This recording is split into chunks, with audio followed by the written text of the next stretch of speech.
दिन थिला सेमाने अधारू पाठ छाड़ी जंगल रे गाई छेली चराउथिले। दिन थिला एमाने जंगल काठपत्र संग्रह करी बाजार रे बिक्री करुथिले।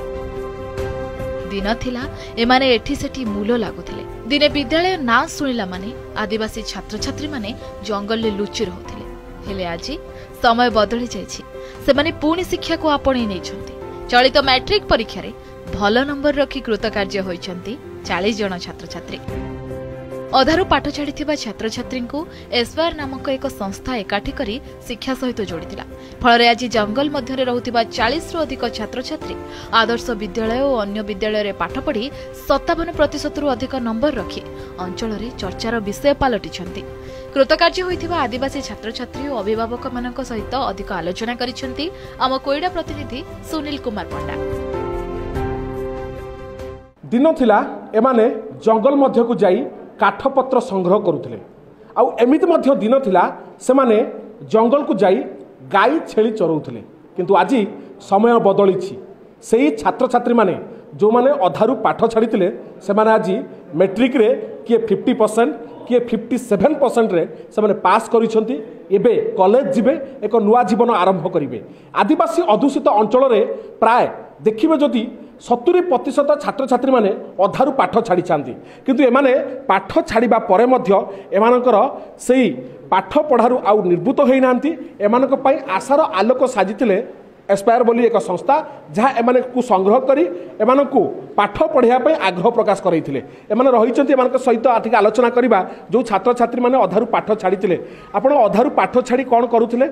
एबे तो पूरा पाठ पढुचंती आ पाठ पढ़िकरी पास मध्य कले मैट्रिक पास केते परसेंट रखुथिले? आगुरु कोन माने करूथिले जब घरे थिले? समस्त को नमस्कार। मो नाम होछि सरस्वती सिंह। मु आगरे अधारू पाठ छाड़ी देथिली आ एसपीआर मते आनी कि पाठ पढ़िबार सुजोग देथिला।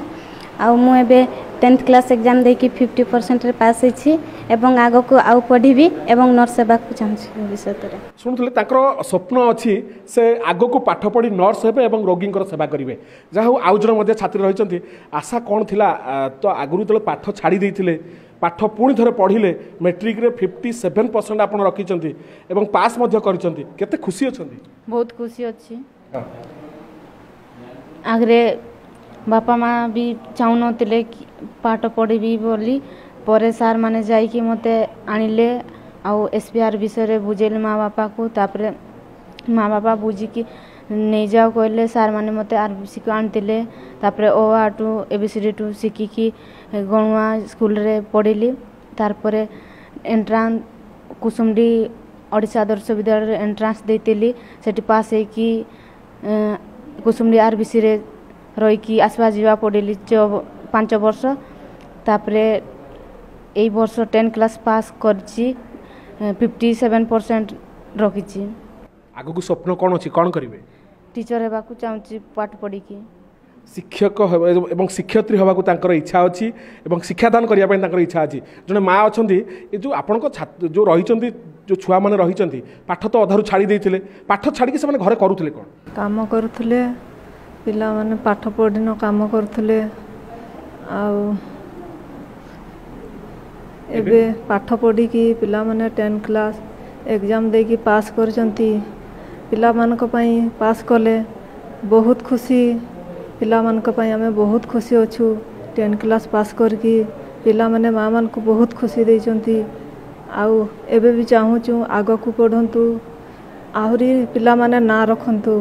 शुणुले आग को पाठ पढ़िया जड़े अभिभावक इच्छा अच्छी तबे आगुरी कौन करूल? एबे तो 10th क्लास कल भविष्य में कौन हम बोली आशा रखिछ? भविष्य में गोटे पुलिस बनवा इच्छा अच्छे। एवं घरे थी घरे बुलाबुली करूली होटल रे काम करूली एवं यही एसकेआर सार जड़े जाइए एवं आमको लेके आसिले 9 क्लास रे एडमिशन करिकी भल से पाठ पढ़ा को गोटे नुआ स्वप्न देखले। पास आगे पास कले सार कौन कहे केते चैलेंज थिला ये आदिवासी अधुषित अंचल में अभिभावक को बुझेबार केते गोटे चैलेंज थिला पाखापाखि आप देखु ये जो छात्र छात्री मैंने रही अधारू पाठ छाड़ी किए गाई छेली चराउले किए जंगल में थे केते चैलेंज थिला आपण जाओ ये तो बहुत बड़ चैलेंज आज कहले तो सरब ना पिला माने पाठ पढ़िया घर को आम साथी मैंने जाइछंती बापा माने कई किए गाली देइछंती किए गुलज करछंती को माने मारिबाक मध्य गोड़ेइछंती फिर भी सेमान तो खातिर न करी तांका बापा माँ को कन्विन्स करछंती पिला माने को बुझेइछंती पिला माने को आनी पहुँचला परे पिला माने कांदी पुणी भी पळेइछंती पुणी तांका घर जो अणा जाइछि जहा बहु अक्लांत परिश्रम पर ये 2024 मसीह 40 पिला मैट्रिक पास करछंती तेणु आमे बहुत आनंदित जे आमर उद्यम रहिबो ये 40 पिला केमिति आगो को आगो जिबे आग अधिका पाठ पढ़िबे +2 करिवे +3 करिवे आउ मध्य ताको लक्ष्य स्थल हासिल करिवे ये हमर उद्देश्य रहिबो आउ हम मध्य ताको करिवो को चेष्टा करिवो। शुणुले आदिवासी अधुषित अंचल में पाखापाखि 70% छात्र छात्री पाठ छाड़ुवा बेले एमाने सेमानंकु आनी एठारे पाठ पढ़ेले आउ एबे पाखापाखि 40 रु अधिक छात्र छात्री मैट्रिक रे पास करिसेंती एबे सेमाने आगो को पाठ पढ़िए बोली स्वप्न मध्य देखुचंती आशा मध्य करिवु एमाने आगो को एमाने जो स्वप्न देखिचंती एमानकर स्वप्न साकार हेउ। कुसुमुंडीरू सुनील पंडा।